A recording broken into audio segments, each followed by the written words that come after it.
Holy moly, Senate Republicans have discovered that 320,000 illegals were flown in by the Biden administration, not through the border, over the border, into 40 plus cities. Nobody knows where they went. Nobody knows what countries they came from. Nobody knows where they were deposited, and nobody's talking.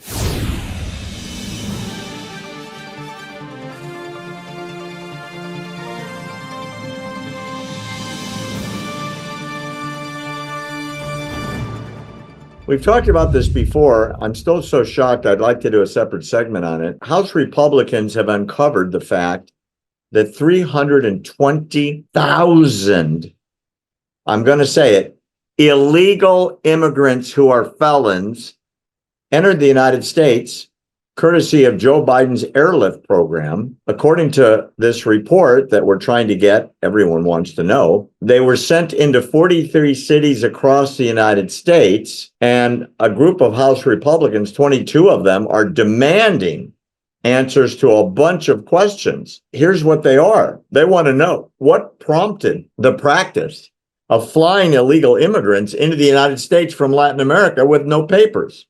Number two, what airports were illegal immigrants flown into between 2021 and 2024? On what dates did the flights occur? What nations were these people coming from? What was the total cost of the flights and who paid for it? And who within Customs and Border Patrol is responsible for overseeing it? And the answer so far is crickets.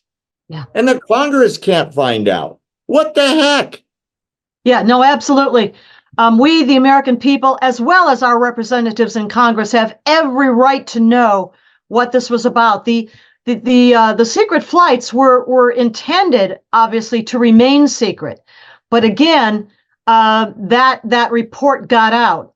And apparently, the best we can make out is that the purpose in the flights to begin with, the program of the flights, was to somehow try to minimize the visibility of the numbers coming across the southern border, whether it be through ports of entry with their little handy-dandy CBP One app on their cell phones, or through the open spaces between ports of entry, but to minimize that visibility, to minimize the optics of that, which were, gaining some attention. And this maybe was one of the ways to try to, minimize the damage to the Biden administration narrative, being done by the hordes crossing over the southern border. I'm stunned. In the conclusion of the letter, they say there have been 8.7 million illegal crossings nationwide since Biden took office. 8.7 million.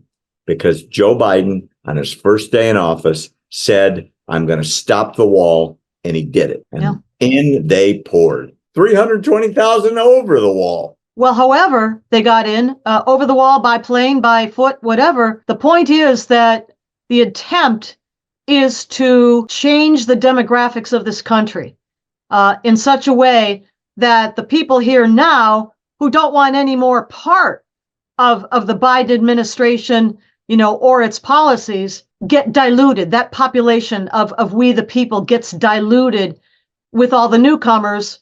Oh yeah, that's what they're calling them now, by the way. They're newcomers.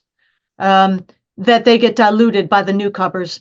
And eventually, I guess it's hoped, that they'll somehow get registered to vote and vote Democrat. There'll be a big fight this summer about it. That's for sure, because it'll swing a bunch of states. That's a lot of people voting.